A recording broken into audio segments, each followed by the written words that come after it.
the Sunnylets and the Pekinlets, and we have a little bit of history to go about that. We had a program, about 12 years ago, and we was at the Presbyterian Church, and that was filmed, and I think that was standing room only too, and it's pretty similar. So it's a pretty popular event.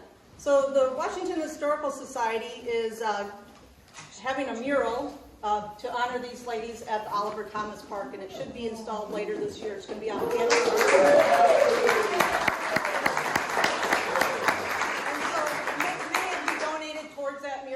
Probably have another mural as money comes in, is trickling in, because people seem to like the murals that we do in town to learn a little bit about history. So if you're not a member of the Historical Society, I encourage you to be one.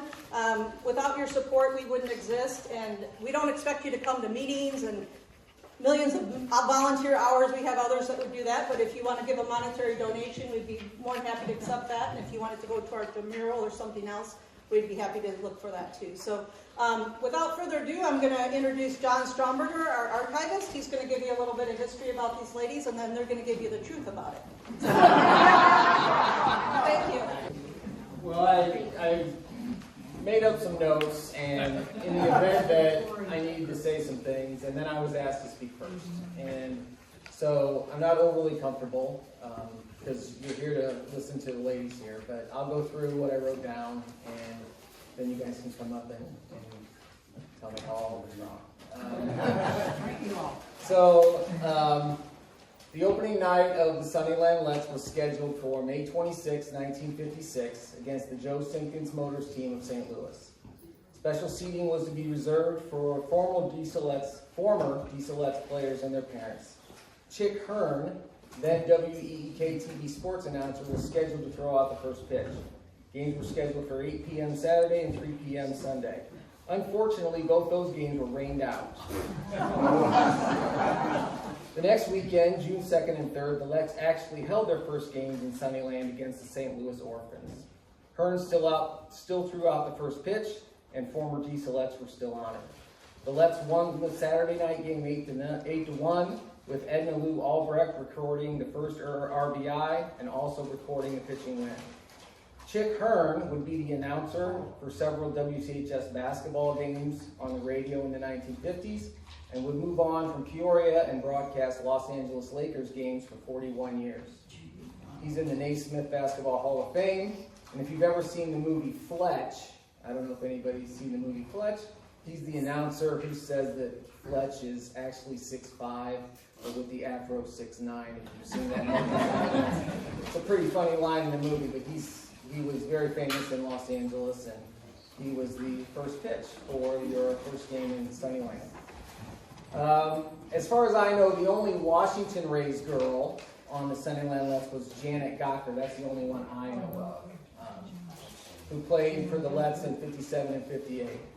As a side note, Janet also took part in a promotion at the Tazewell Theater involving a master hypnotist, Baron von Brenner, where his claim was to be able to hypnotize someone where they would sleep for a week.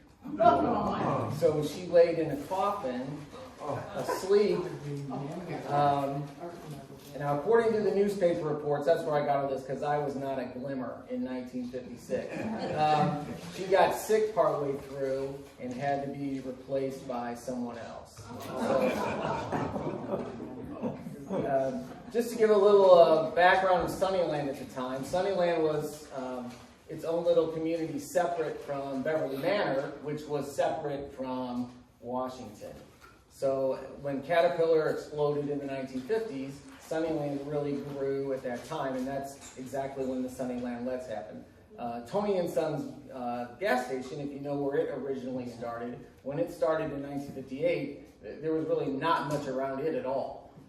You had Sunnyland over by the firehouse in that area. Beverly Manor was way up by Bernardi's, and then a big open area, and then Washington was up here. So you had really pockets, and now it's one big strip. So it was a lot different then.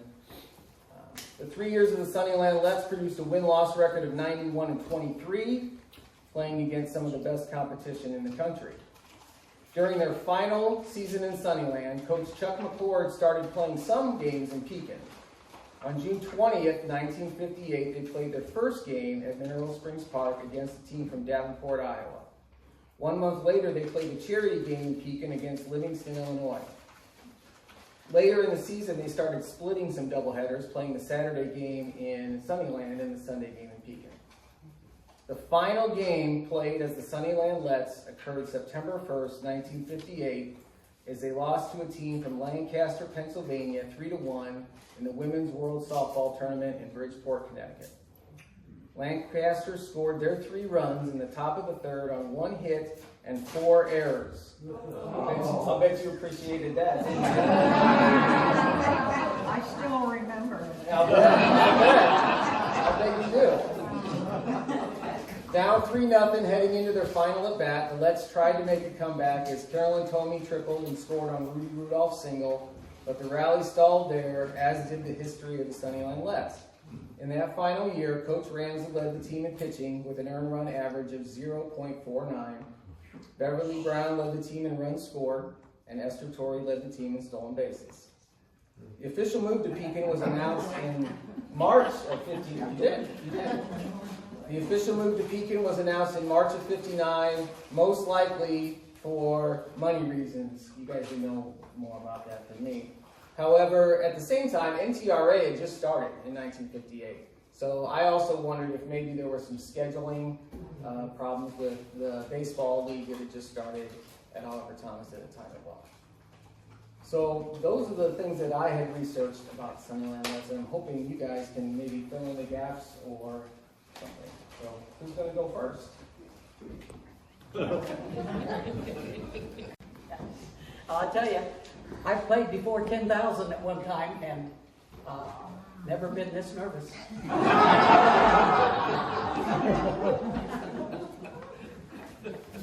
Okay, well, some of the things that I've got to say, maybe repeating what he said. Anyway, I played for the Dieselettes, the Caterpillar, and the Sunnyland Let's, and the Pekin Let's. This is all the same team, just a few different players along the line, but it all started back in 1937 when Caterpillar first fielded the women's amateur fast pitch softball. They had already been sponsoring men's softball and baseball and basketball, but they finally brought the women's fast pitch online. So that uniform here, me in uniform, was taken when I first came over here. I was about 19 years old, so I figure that's about 71 years old. 71 years. Let me say I'm honored to be here tonight before you. Extremely happy to hear that you're having a mural put up. And I'm sorry that the artist has had some problems, but and it's delayed a little, but I understand it's going to be here before long. Okay, the picture that he is painting, the mural, I was not in the picture, but I assume it was taken about 1947. 8 of the players that were in that picture we played with later. See, the Dieselettes, as we were called from the Caterpillar, really started in 1936 when the girls that got together to play and finally went to the authorities at Caterpillar and asked them if they would sponsor the women's softball team, and they agreed. Playing for Caterpillar was the same as playing for the professionals. We pretty much had all the same perks that they had. We had our own ball field, we had our own a building where we dressed and showered.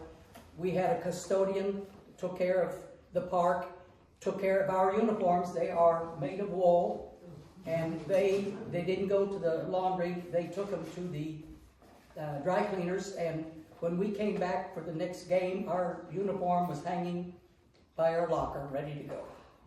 So that was really great. And when we traveled, we had our own bus and went by train. And when we traveled by train, we always had a compartment. It wasn't that we had to sit in a seat upright for 20 hours while we rode. And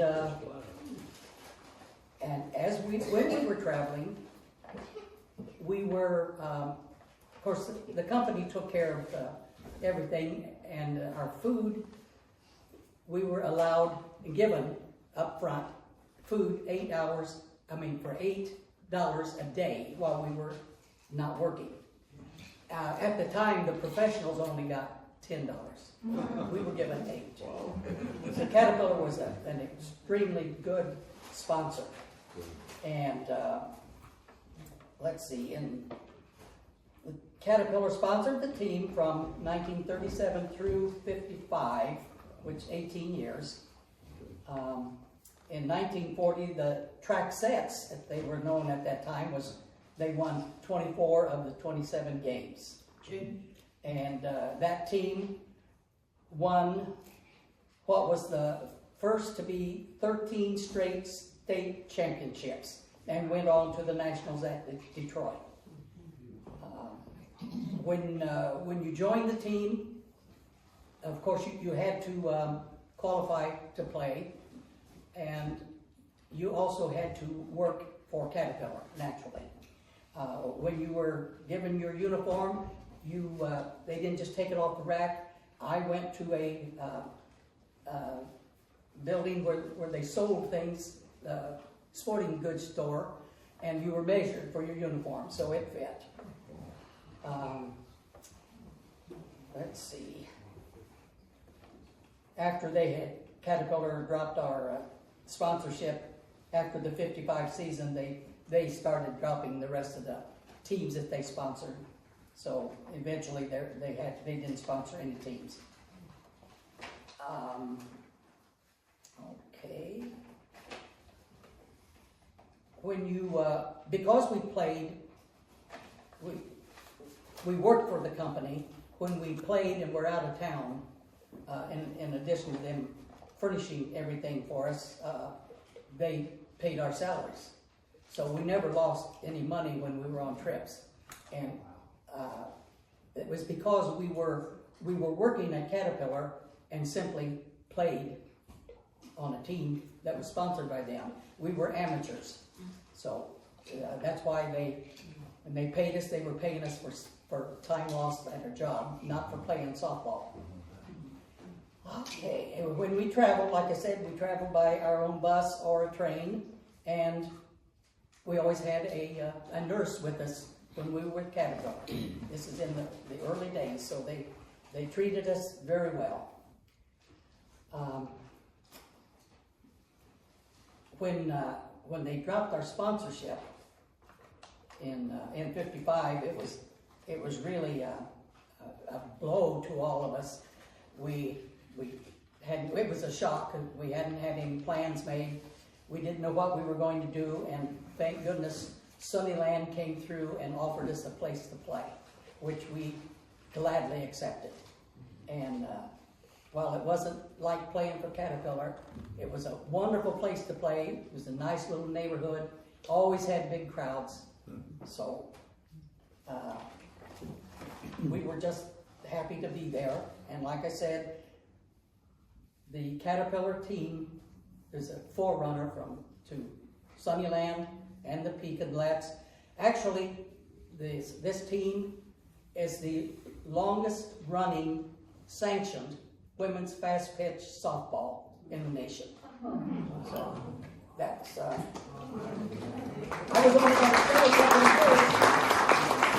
going to stay a couple of years, but that was 72 years ago. I'm still here. Okay, now I'm going to turn this over to my colleague Esther Corey. I'll get on this.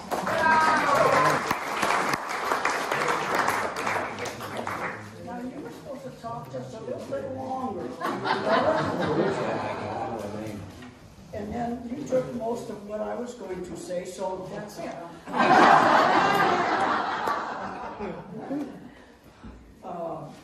Talking about being sponsored by Caterpillar, it was great. And of course, I know many of you probably have worked at Caterpillar.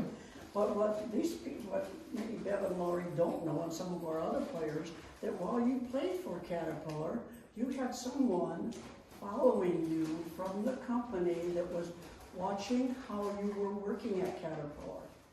Did you know that? I did not know that. Yes. I had a fellow by name, his last name was Wiltz. Can't think of his first name, from Sunnyland. Arnie. There you go, yeah. He was, and I didn't know this, he told me that we were being watched, that they would see that we were working, not just goofing off. But yes, we were working, and I want to tell you, one of our gals that worked out in the shop, Joan Nelson, she was a pitcher and our first baseman. She was the first woman superintendent in the shop at Caterpillar. She worked in building KK, I think it was. Yeah.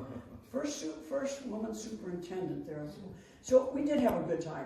And then when we came over to Caterpillar, Beverly didn't tell you about us having to clean up the field, but Sunnyland offered us a place to play, which we didn't have after Cat quit sponsoring us. So we had to clean up Oliver Thomas, and you used to have a sign over there that said Oliver Thomas Field. Maybe none of you see, that's going way back. 56, so that's way back. And we painted that sign, Oliver Thomas, we were standing on my dad's truck painting that sign, and we've got pictures of that. So it was a lot of fun playing in Sunnyland, and we were just really, really happy that Sunnyland offered us that position to play there. Scheduling did get, once they started the MTRA, the Rec Association, scheduling the games did become a problem there, but they worked through it. So we stayed with Sunnyland for the 3 years, had a good time, enjoyed the crowd immensely. It was just super, super playing there. The reason Caterpillar quit sponsoring us, we didn't like it at the time, of course, because it was, I didn't know this, but my boys keep saying, Mom, you were a professional and you didn't know it. And I guess because we were paid not to play softball, but we had a job, and then they gave us money to eat on. So it was nice, it was enjoyable. They quit sponsoring us because they wanted to go into, instead of just honoring 10 or 15 women and 10 or 15 men, and they had the Cats basketball team, they had the girls, our Diesel softball team, and then they had a men's baseball team called the Diesels. Probably many of you remember their basketball team, the Cats. Yeah, they won the Olympic medal in 1952, I think it was.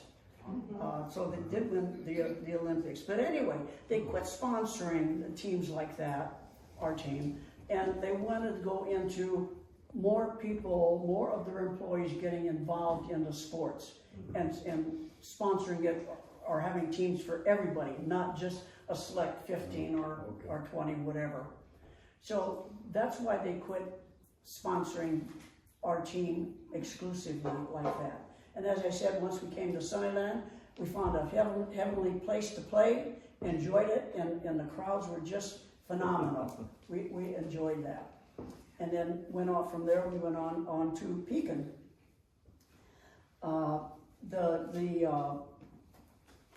I think quit sponsoring us. I just can't.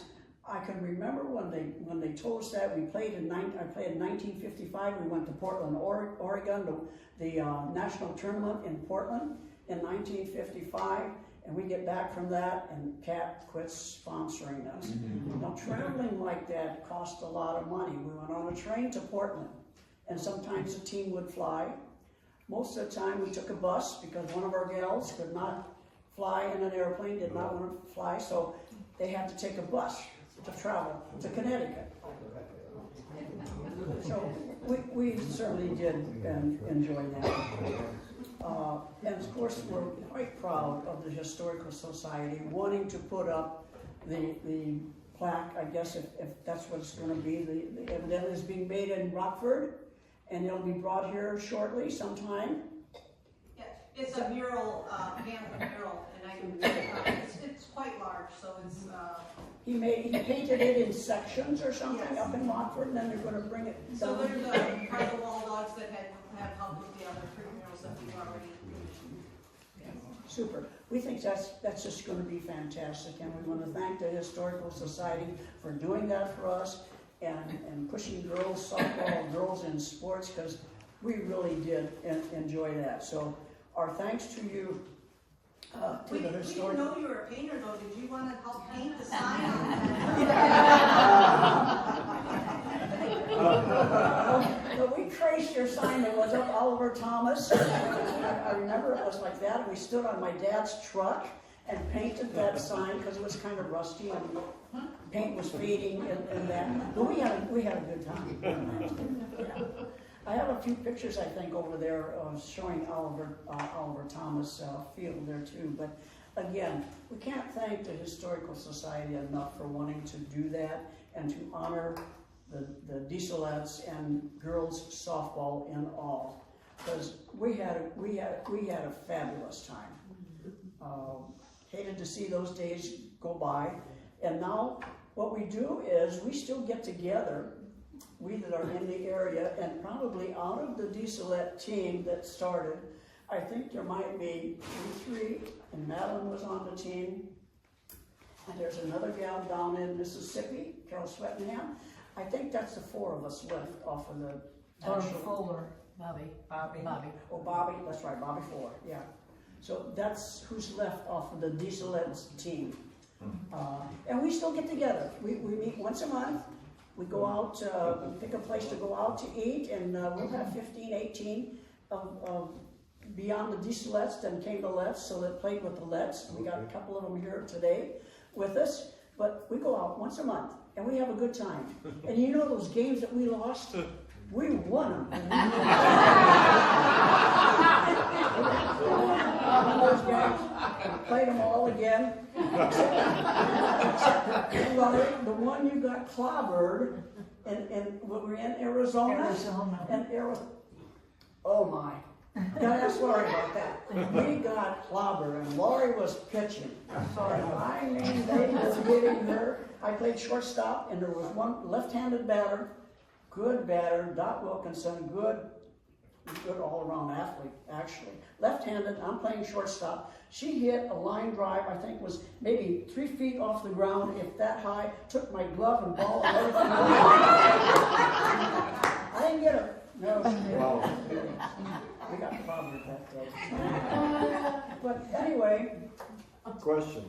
Yes. Who is sponsoring you when you're in Sunnyland then? Did you keep you in uniform and all that? We did, well, thank you for asking. Our uniforms were the old Dieselettes. We had Dieselettes. Yeah, so okay. We had that taken off and nothing was on there. We didn't have anything. No. The stars were there. Yeah. We played in wool. Those were 100% wool uniforms. Played in Arizona, Phoenix. Yeah, there it is. Right there. That's wool. All wool. We played in Phoenix, Arizona when it was 110 degrees in those suits. But you know what? When we slid, we didn't get, didn't hurt that much.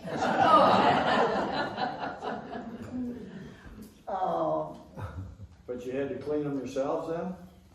You had nobody? Yeah, we're on our own now. Once Cat quit sponsoring us, then everything was ours to do. Yeah. And then after uniforms, then they came up with shorts. And I think they've got some shorts back there showing you what they did wear. And then they got strawberries. We never did strawberries. I wondered where your field was in Peoria. It was East Peoria. We never played in Peoria. It was East Peoria at Tom Connor Field by Building HH. Yes, I remember. Okay. Yeah, Tom Connor Field. Yeah. But they took care of the field. They did everything for us. They did everything for us. So, any other questions? What kind of job did you have at Caterpillar? Pardon me? What kind of job did you have at Caterpillar? In the I shop worked. or- I started out as just a file clerk when I came there. As a matter of fact, when I came to Peoria, I thought I went across the United States. I'm from a little coal mining town down south called Williamson, And I think our population was 350, and that included the dogs, counting the dogs too. Coal mining town. So when I came up here, I was in the big city. But I started out as a file clerk, and then worked myself. When I retired at Caterpillar, I was one of their investment plan analysts. So very good jobs, yes. And we did have to work. Everyone thought we didn't work, but we did have to work. And we were watched, which I didn't know at the time. We were being watched. Any other questions? Yeah. Yeah. Oh. Yeah, so Beverly, you were telling like during, so you were traveling by bus or by train. Mm-hmm. Can you tell that story, the anecdote, like when the bus was stolen? Oh. Where it was and what happened? Do you Are you remember? gonna talk about that? No, Lori wasn't there. No, well, we were in Indiana, weren't we? I think we were in, well, I don't think I was helping you.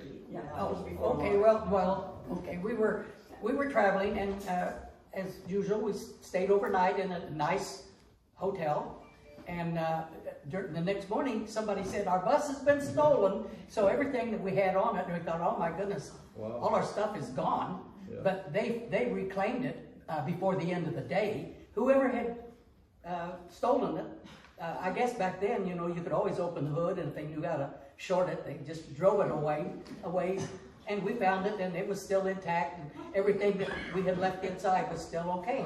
But it was kind of scary for a while to think our bus was gone.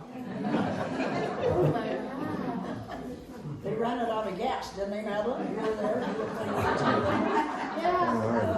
the team. So you had a team bus, is that correct? Caterpillar supply, Oh, no. No. No, it was rented. bus company? Peoria Charter? Yeah. Peoria Charter? Yeah. But it had our name on it. It had Dieselettes. They Oh, could roll sure. it up, and it said Dieselettes. All right, okay, great. With all these teams that Caterpillar had, were people hired to play on the teams? You know what I mean? Were they hired for their ability to play sports as much as their ability to work?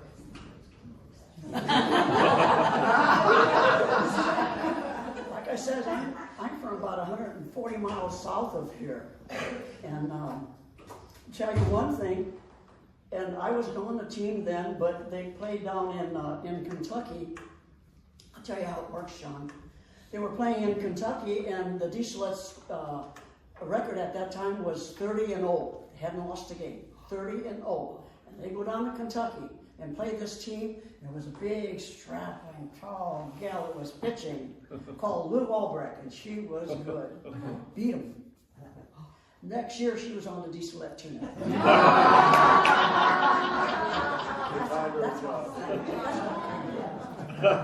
But you did. But you know, once you were picked or if they wanted you at Caterpillar, I know I had to take tests like shorthand and typing tests, and I don't know if. Yes. Did you say, Beverly, you didn't? I was a good enough player. I didn't need to.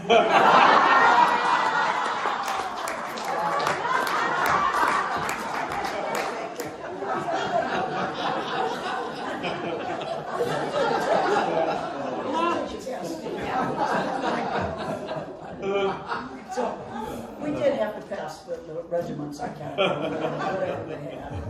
It wasn't just a gimme. So, any other Those are good. question? My boys, I have 3 boys, and they still think that we played professional ball. By, as Bev said, we were paid $8 a day to eat on if we missed work. We didn't do any traveling. We would play about 30 games a summer. That was about the maximum, is what we would play. So our playing was on weekends. We traveled on weekends. We're with Caterpillar now. We traveled on weekends, so we didn't miss any work. If we played, when we played teams around here, we would play them during the week so we could get back to work, not miss any work. But most of our away games were on the weekend, and we just play a Saturday and a Sunday. Right now, I think those girls are playing 3 games in a day, every summer day, yeah.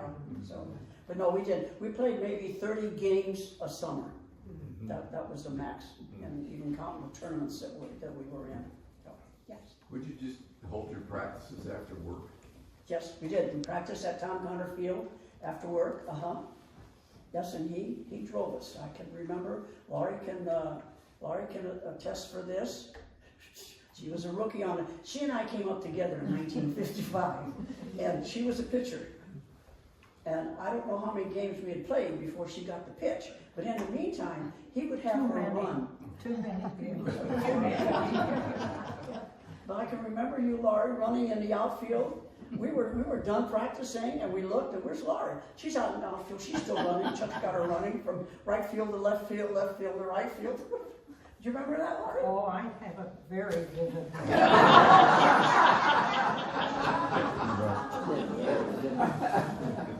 So yes, we did practice. Chuck McCord was our coach, and he pushed us. Kept us together, and that was probably a good thing about it. So. Okay, I think I've taken you as far as I can. And Laurie, you're going to take over now? Yeah. Okay. Laurie Ramsey.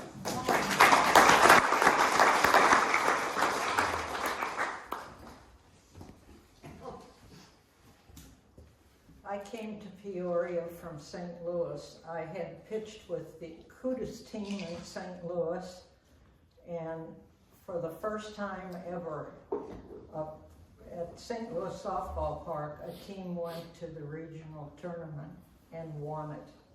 So we were going to the national tournament. It was in California, and we won our first game 1-0. We won our second game 1-0, and I thought, boy, this is easy.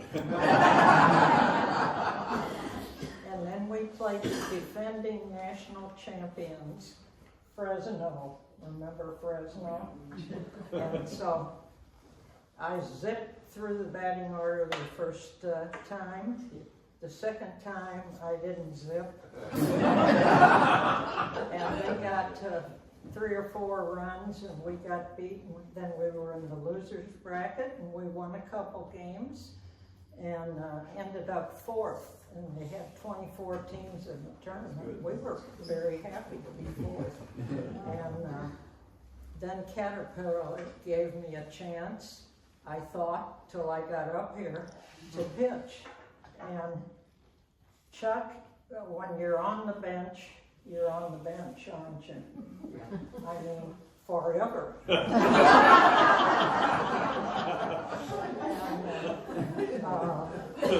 So my parents brought me up to Peoria. I didn't have a car, and now you know how far back that was. I drove by Washington High, and they got all those cars in there. But I pitched the last inning, struck out 2 batters, and thought, and the other one popped up or did nothing really good. And I thought, I'm on my way.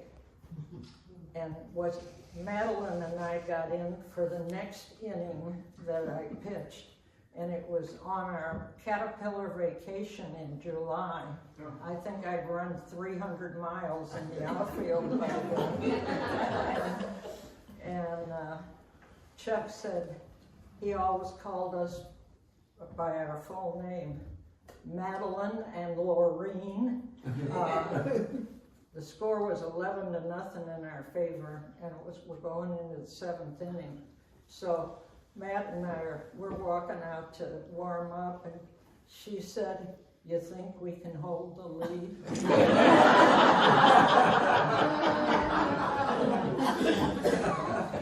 And in the meantime, I was talking to Joyce Reinhardt and Phyllis Draco, 2 of my former teammates with Cootis.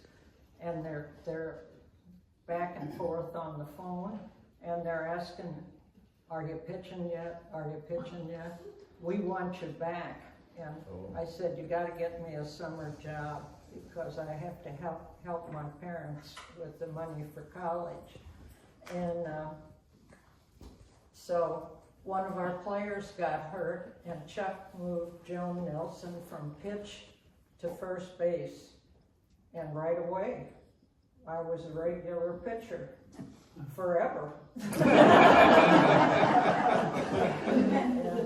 So that's how that went. With the Pekinlets, it was quite an organization. We had a board, and they ran the team financially, and they got us a lot of things. And the board members, I still remember Mayor Norm Shade. I worked as his secretary one year and did nothing really. And at Caterpillar, I had to work. Virgil Vogel was on the board. Some of you old timers will remember these people. He owned a huge grocery store in town.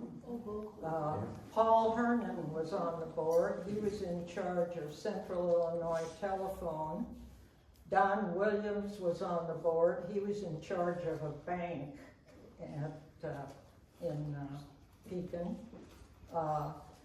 The president of Pekin Hospital was on the board. Lloyd Armstrong, the sports editor, was on the board. And Chuck McCord, of course, was on the board.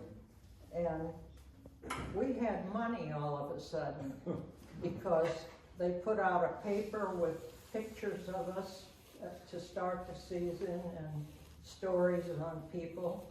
And all those people bought ads in the paper. And Lloyd Armstrong gave us unbelievable coverage. We were on the front page all the time on the sports section, and not down at the bottom saying C2A or anything like that. It was right there. And so he was talking to me one day, and I said, "You've really given us," this was the first year, "you've really given us good coverage." And he said, "You bet, and it's going to get better." And he said, "We don't have anything here in Pekin that people can go see in the summertime." And he said, "We've got the football team at the high school and the basketball team at the high school that I cover, and I cover them well, and I'm going to cover you guys just as well." And he did. And the crowd started coming bigger, bigger, bigger all the time, and we were winning. We had good teams. We were winning. And so that's kind of how we got started there.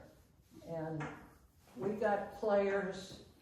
How do you recruit when you don't have Caterpillar to get you a player? Well, Becky Beckman came up because she taught down around Granite City, where I taught my first 2 years, and I told her about the team. She played in the Pro League in Chicago. She was pretty good. Darlene Wenner came up. I don't know how she did. Did you help convince her? And She took it. Fran Cicetta came over from Kewanee, and Jerry Hammerstrand, two really good players. One of my student teachers when I was at Pekin High, Kathy Veroni, joined us. Ann Mullins had played against us when she played with Springfield, so she decided to come. And we had a real good feeder system and got a lot of good players. And Chuck McCord was our coach, of course, and he was a disciplinarian, and we didn't always like to be disciplined.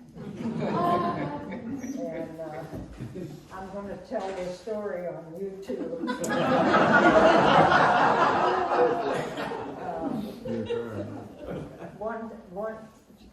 7 of us lived at Minnie Kerwin's house. She had this big 2-story house in Peoria, and I didn't get in my first year. I was down the street. My second year, I got a closet to live. I was moving up in the world. And anyway, Chuck had a curfew for us around regional time, and he drove, and he knew, where most of his team was. He drove by the house one night, and the light was on in Bev's room. So she gets chewed out by Chuck, or he made a comment. I got to run lots of laps. And it wasn't Bev that was up. Esther had work. She got home from work, and she was up well past the curfew, and she just let Beverly Chuck never knew the difference. He always thought it was me that was up and it was not. So when Chuck first joined the team, it was with Caterpillar, and he had just finished playing basketball with the basketball team. And the thing about him that amazed me the most was he could run backwards faster than anyone we had on the team could run forward. And we had Carolyn Thomey, and she was a streak, and she couldn't catch him. But anyway, they asked him, I guess discipline had slipped on the team, and they wanted somebody to take the team. So they asked him. He didn't want it. So they kept pressuring him. So finally he said, okay. He said, I'll take it for 1 year, and then you find a real coach. So the first practice he had was 5 hours long. And he told the girls, and I wasn't there then, thank God. And he told the girls, I'm here. I'm going to coach you just like I would coach a men's team. And I'm only here a year because I don't think women can play softball. He did. He told them that. And he said, I asked him about that. He said, it didn't take me long to change my mind. And 26 years later, he retired. So he had a lot to do with us getting into Pekin. The thing about Pekin, 1 year we drew 120,000 people. And we played like 20 home games. And Lloyd Armstrong wrote up in the paper a comparison with the average attendance between the lowly Cleveland Indians and ours, and we actually drew more people than they did. So they don't even have the Pekin Daily Times anymore. What a crime, because that was a good deal. The highest we ever finished when I was there was third, and I think they got third in 51, didn't they? But we always had Ray Vestas. They won like 26 times because they recruited everywhere. And they had Joan Joyce, and I still think she's the best softball pitcher I ever saw. And we couldn't hit her. We finally beat them one night when they came to Pekin, and they pitched Rusty Abernathy, who was like their third string pitcher. And we got 6 runs in the first inning, and they brought in Joan Joyce when it was 3-0. The bases were loaded, and Pep Kerwin singled. We got 2 more runs, and so in the 6th inning, they got 2 runners on base, and there's 1 out, and Chuck calls timeout to come talk to me, like shape up. And so he comes out and he says whatever he said, I can't even remember. And I said, don't worry, we'll never get 6 runs against Ray Vestas again. I'm not going to let that go. So we did end up beating him. Wow. We played the Portland Florists, and they were very good. And they had won the national tournament the year before. And so they came to town, and they were defending what they then called world champions, because Japan had gotten in the tournament, and Canada was in the tournament, somebody else, but I can't remember them. They must not have been there very long. And so we beat them 2-0 Saturday night, beat them 2-0 Sunday afternoon. And I thought, I wonder what Lloyd's going to say in the paper tomorrow. And the headline read, Portland, first in the world, second in Pekin.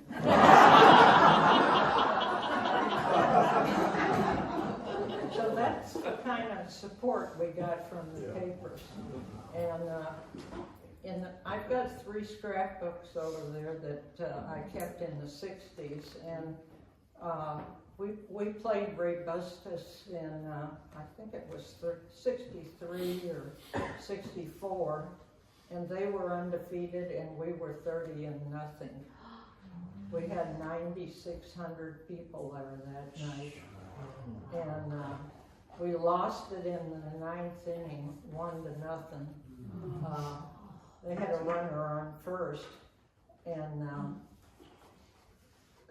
ran the steal, and Ann Mullins, who was a great catcher, just a great catcher. I had 2 great catchers, Rudy Rudolph and Ann Mullins.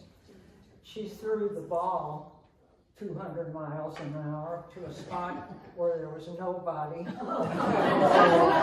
the run scored, so we were competitive with anyone.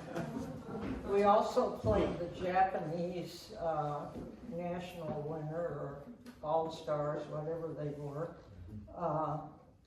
And they brought them to the United States, and they started out in Orange, California, a real good softball team. And then they went to Phoenix, Arizona, and I respect Phoenix, Arizona. And then they were coming to us, and I worked in the office at Pekin Hospital that summer. I really did work there too. The people would come in and say, don't let those Japs beat you. There was a lot of hatred there. And I thought, man, I wonder where I run if we don't win. But they weren't too good. And we beat them 5-1 and 10-0, I think. And it was we had 20,000 or 19,500 people there, 10,000 on Saturday, and they kept, when we were practicing, they kept hauling more bleachers from the high schools in the area. And my folks lived in Union, Missouri, and they didn't even come for the game. They always came for the regional tournament. But one of the guys came, and he said he had to park 3 blocks away, and he got there early just to get to the ballpark. So it was quite a spectacle. And it was very interesting because Japan was not what they are now. They're better than us now in the last couple of Olympics. And these little girls got off the bus, and I thought, are these the people I'm supposed to hate? And we got to know them really well in the time, because there were 7 Japanese women that lived in Pekin as ward brides, and they came and we could talk to each other then. They could talk Japanese, we could talk English, and then the next afternoon, it was the afternoon that we were on this big farm. What farm was that? Do you remember, or were you on that team? I don't know. And they had a picnic for us, and we had to wear dresses. And, yeah, Chuck always was pretty conscientious about that. And the Japanese girls came in their skirts and their blazers, and I gotta tell you, it had to be the hottest meal for all of us, but we had a very good time with them, and no one came into the office on the next day and threatened me. Lori, I want to finish that 11-0. Okay. So Lori and I get up, we think we're gonna really do good, and we did. First batter, strikeout. Second batter, strikeout.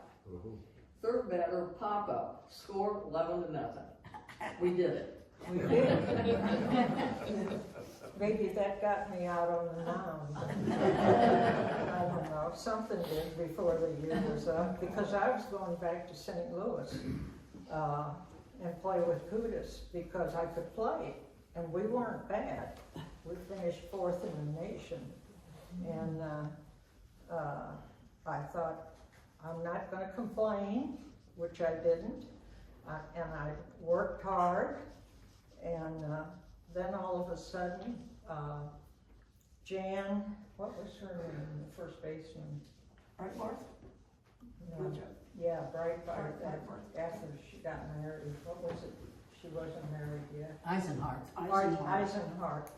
Jan Eisenhart got hurt and wasn't going to be able to play anymore. So then Chuck moved Joan Nelson from pitch to first, and I thought, oh, Joan's going to hate me because I took her spot there. But she liked it because she got to play every game at first base, and when you pitched, you sat out every other game while the other pitcher pitched. So lots of things happened. It was great playing in Pekin. We had total support. And eventually the Journal-Star even woke up. Paul King, who was the lead guy there, covered us. And Chuck, never missing a chance, Paul had a daughter who he adored, made her our bat girl, and so we got very good publicity. But I appreciate the fact that you're just having us back a second time.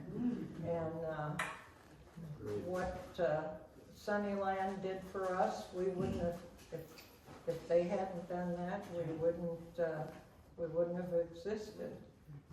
Nobody really wanted us. And Sunnyland did want us. The Diamond didn't want us, it didn't look like when we went out there. My first practice consisted of, Esther was painting the sign. I was picking the rocks out of the infield and the outfield. We were trying to get the diamond in shape. So, are there any questions? Yes? We seem to have a pretty good nucleus of a great women's team sitting here tonight. So I just wonder, do you have any comment on, were you instrumental at all in getting Title IX into the school system so that the girls today can play all those sports? That's an interesting question, because I taught at Pekin High School for 6 years, and our principal, when I took the job, was Bob Kane. Anybody remember Bob Kane? Famous fleeting.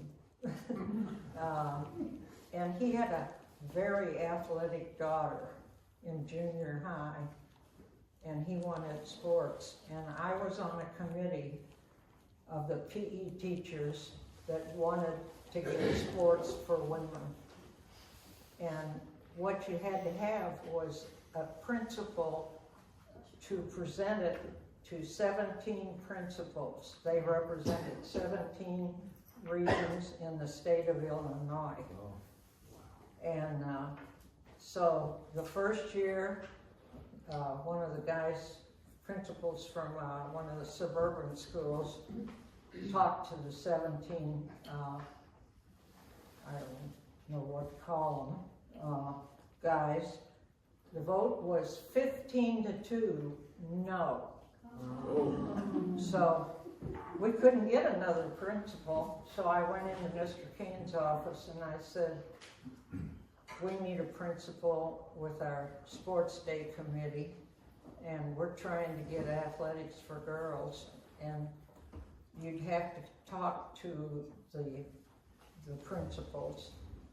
And he said, yeah, and if they vote yes, we get them, right? Yeah, I'll do it. He said, I want my daughter to be able to play. Okay? We went out up the night before. The meeting was in Chicago. He gave a tremendous presentation. I mean, it could have sold sand in the desert. It was that great. And we had handed out just a fold-out brochure. All we asked for was volleyball, softball, and I think it was tennis. It was nothing to do with the gym in the middle of the winter, because we knew the small schools only had one gym. And didn't want the girls in it. And so Mr. King said, I brought Lorene Ramsey with me. She's in charge of our GAA. If you have any questions that you're interested in asking about some of these things, direct them to her. They asked 4 questions. All of them were covered in that little brochure. So we left the meeting and I said, oh, you did a great job, Mr. King. And I said, do you think we'd win? We'll win? Hell no! And I've never heard him cuss. He was furious. He said, they asked questions we answered in our brochure. He said, they've made up their mind to vote no.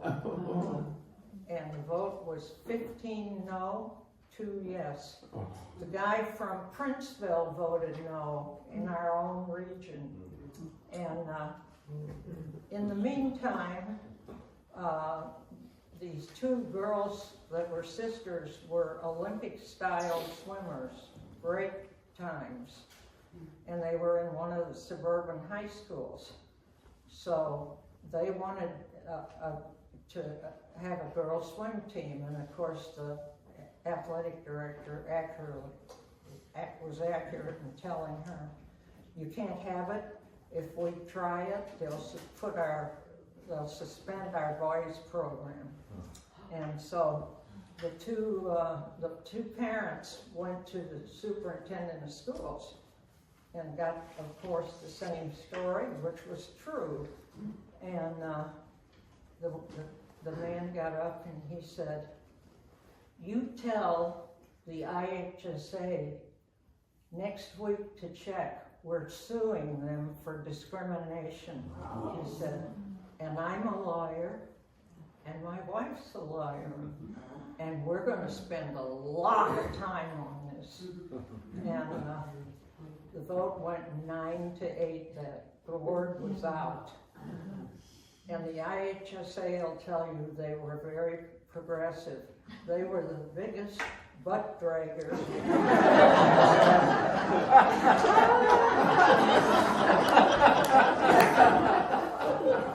When we were going home after Mr. Kane's presentation, he was furious. And as we drove up, and I wasn't very happy either, and he said to me, "You don't seem to be as upset as I am." I said, "I'm used to this. You're not." So that's how that went. Any other questions? Yes? Where did Illinois rank in getting a Title IX into the school systems? Where did Illinois come in? Were they one of the first to do it or last? They, when it finally went in, you know, you could be sued if you didn't do your thing. And not only could you be sued, but the finances from the government would be withheld. And so that started it. But, you know, the girls got the bad practice times. They had to be in the same uniforms that the team had had for 4 years, and the boys got all new uniforms. Things like that went on. But it's changed. I think when Title IX went in, it changed things. But even in this area, Pekin High didn't have a softball diamond on and had space to put it. And so one of their former coaches called the welfare people, and they came and they demanded a diamond, and they have a beautiful diamond now. They kept track of the lawsuits because the colleges were getting sued too. And they kept track of the lawsuits for the first 50 lawsuits, and the total was 49 for the people suing, 1 for the schools. So the word was getting out. When I was at ICC, we had women's basketball before the men.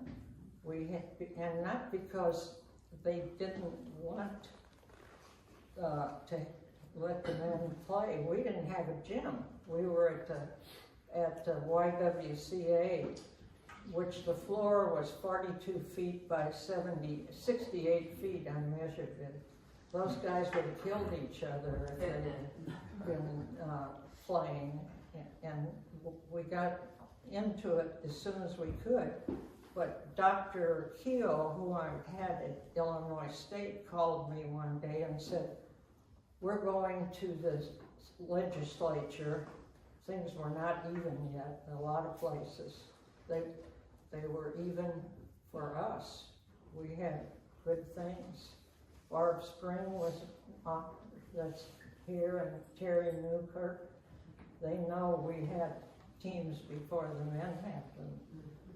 But Dr. Keogh called me, and she said, 3 people are going to speak to the legislature. Someone representing the state universities, someone representing the private schools and the small schools, and someone representing the junior colleges, and we would like you to speak.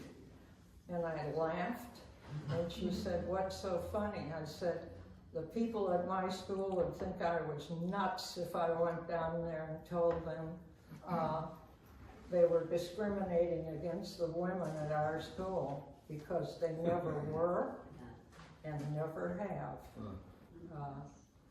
And I've been all over the country with teams in national tournaments, and our national tournaments are held at the really good community colleges. And I've never seen a better one than ours. And the kids comment, "Wow, they don't, have any of you been out there to look at the campus? It's gorgeous." It is. I guess that's all I have. I've got something to say here.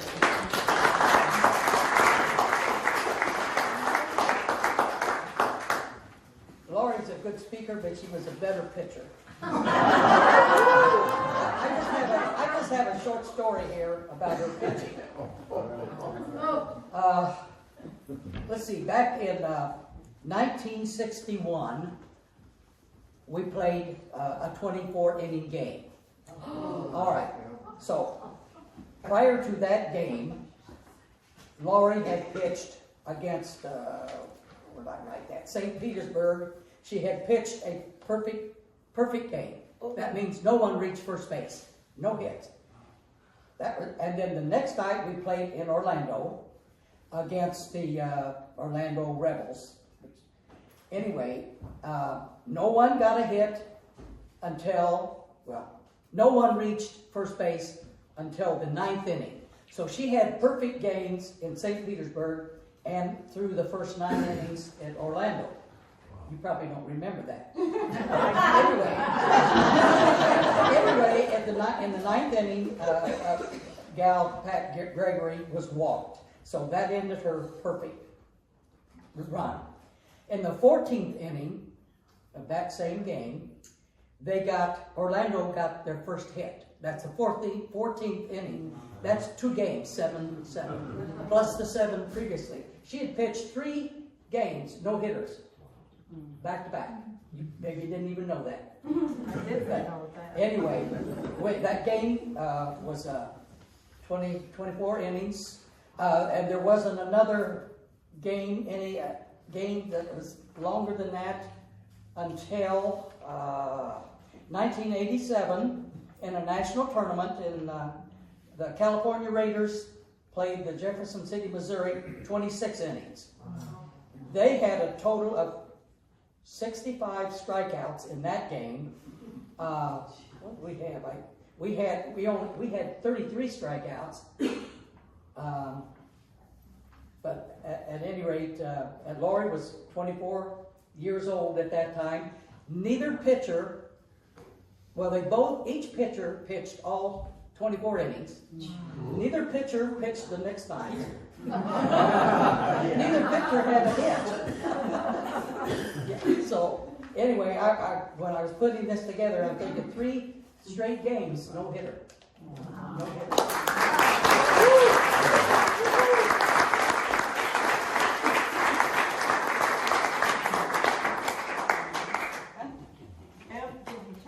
She had 4 hits in that game, and we had 7 as a team.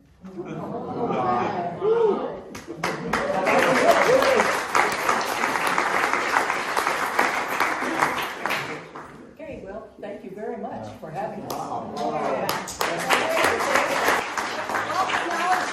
heard exactly what we needed to hear tonight. It was a fabulous stories. If you'd like to get your pictures taken with them, I don't know if you'll be sitting there just for a second. Some people want their pictures with you. And then there's snacks and desserts and drinks over there if you're helped yourself to that. But we're glad you came, and thank you for your beautiful program today. Thank you.